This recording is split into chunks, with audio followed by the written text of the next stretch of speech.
નમસ્કાર મિત્રો, હું છું વિજય પ્રજાપતિ અને આજે આપણે જોવાના છીએ ચેપ્ટર 3 સ્વાધ્યાય 3.2 નો દાખલા નંબર 1 નું પાંચમું પેટું. જો મિત્રો, આગળના 4 દાખલા મેં આગલા વિડીયોમાં તમને શીખવાડ્યા છે, બરાબર? અને દરેક દાખલાની રકમ બદલાય છે. દરેક દાખલામાં કંઈક ને કંઈક બદલાય છે. જો આમાં પણ વર્ગમૂળ વાળું સમીકરણ આવ્યું, બરાબર? મિત્રો ખાસ ધ્યાન રાખજો, અને આવા દાખલા પરીક્ષામાં 100% પૂછાય જ છે. ધ્યાન રાખજો મિત્રો.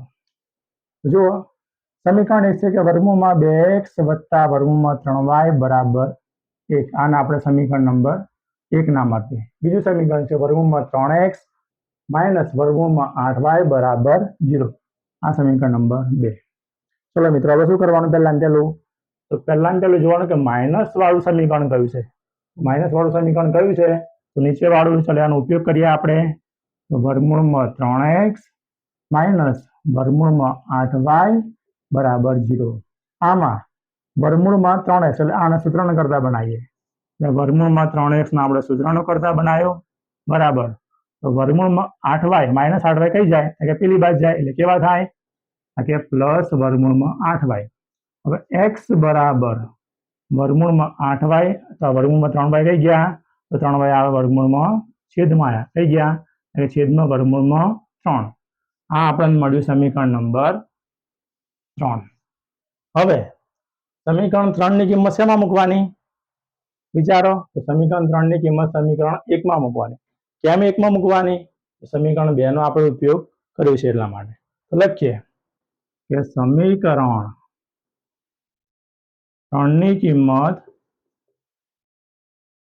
સમીકરણ 1 માં મૂકતા સમીકરણ 1 આપણે લખીએ કે વર્ગમૂળમાં 2x વત્તા વર્ગમૂળમાં 3y બરાબર 0. હવે x ની જગ્યાએ આપણે આ કિંમત મૂકીએ, એટલે કે વર્ગમૂળમાં 2. ચલો x ની જગ્યાએ આખી કિંમત મૂકીએ આપણે, એટલે કે વર્ગમૂળમાં 8y ભાગ્યા વર્ગમૂળમાં 3 વત્તા વર્ગમૂળમાં 3y બરાબર 0. હવે મિત્રો જુઓ, અહીં અંશમાં છે વર્ગમૂળ 2 અને છેદમાં છે વર્ગમૂળમાં 3, એટલે કે આ બંને કટ થવાના નથી. હવે કટ ના થાય તો નિયમ શું છે કે છેદમાં જે પણ સંખ્યા હોય એ બધાનો આપણે લસા લેવું પડે. એટલે કે છેદમાં વર્ગમૂળ 3 છે તો વર્ગમૂળમાં 3 ને આ દરેક પદ જોડે આપણે ગુણવા પડે. તો લખીએ આપણે કે લસા કેટલો મળે કે લસા વર્ગમૂળ 3. લખીએ કે લસા વર્ગમૂળમાં 3 વડે ગુણતા, એટલે કે દરેક પદને આપણે ગુણવા પડે. તો પેલું પદ લખીએ વર્ગમૂળમાં 2 કૌંસમાં વર્ગમૂળમાં 8y ભાગ્યા વર્ગમૂળમાં 3 ગુણ્યા વર્ગમૂળમાં 3. જો આ એક પદને આપણે ગુણ્યા 3 વડે, બરાબર, વર્ગમૂળ 3 વડે. ચલો બીજું પદ લખીએ વર્ગમૂળમાં 3y. આ પદ તો હતું ગુણ્યા આ લસા વર્ગમૂળ 3 બરાબર 0 ને પણ ગુણવા પડે, એટલે કે 0 ગુણ્યા વર્ગમૂળમાં 3.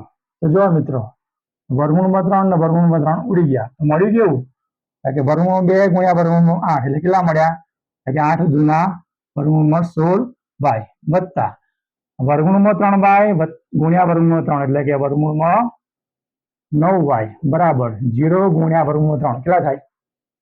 આ કેટલાય વિદ્યાર્થી મિત્રો નથી આવડતું. 0 ગુણ્યા વર્ગમૂળ 3 એટલે કેટલા થાય ખબર છે કે 0 જ થાય. કેટલાય વિદ્યાર્થી મિત્રો વર્ગમૂળ 3 મૂકે. ખાસ ધ્યાન રાખજો મિત્રો, આ ભૂલ ના કરતા. જો મિત્રો, વર્ગમૂળમાં 16y કોનો વર્ગ થાય કે 4 નો, એટલે 4y. વર્ગમૂળ 9y કોનો વર્ગ થાય કે 3 નો, કે 3y બરાબર 0. 4y વત્તા 3y એટલે કે 7y બરાબર 0. તો y બરાબર 0 છેદમાં આ 7, એટલે 0 ભાગ્યા 7 એટલે 7. 0 ભાગ્યા 7 એટલે 0 જ થાય. ધ્યાન રાખજો મિત્રો. તો y બરાબર 0. y ની કિંમત કેટલી મળી? એટલે y ની કિંમત મળી આપણને 0.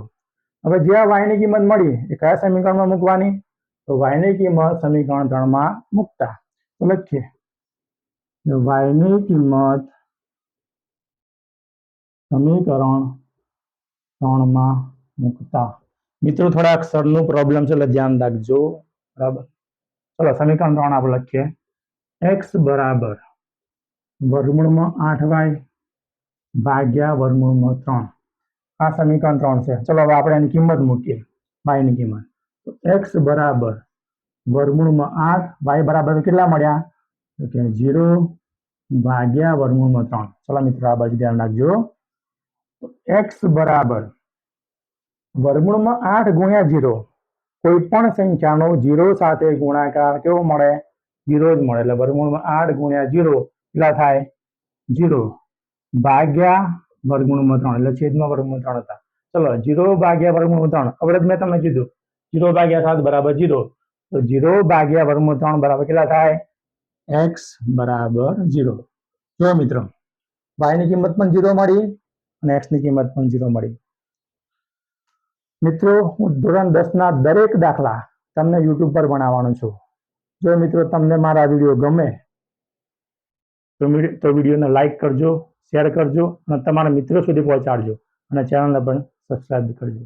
થેન્ક યુ મિત્રો.